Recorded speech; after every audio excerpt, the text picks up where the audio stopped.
Ambiance débat athénien ce matin dans l'amphithéâtre de la faculté d'Evry. Âge de départ à la retraite, durée de cotisation, seuil de pénibilité, chaque point de la réforme était discuté âprement par les opposants et les partisans. Parmi toutes les revendications et toutes les propositions qui ont été faites, deux en particulier ont suscité notre attention.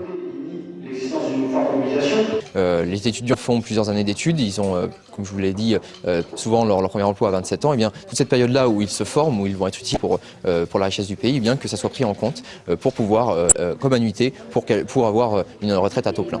On estime par exemple qu'il y a des métiers qui sont difficiles et où on aura 0% d'invalidité à la fin de sa carrière professionnelle. Le stress, par exemple, semblait ce matin un facteur de pénibilité aux yeux des étudiants. Mais par-delà le fond de la réforme, la violence autour des manifestations et sa répression ont particulièrement affecté les participants.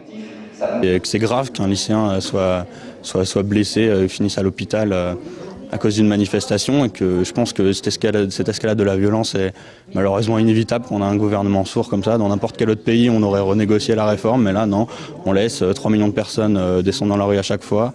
Quelque part, les administrations lycéennes jouent le jeu en fait, du gouvernement de laisser la responsabilité aux forces de l'ordre qui n'attendent qu'une seule chose aujourd'hui, c'est qu'il y ait des débordements et de pouvoir tirer, gazer les lycéens, les matraquer.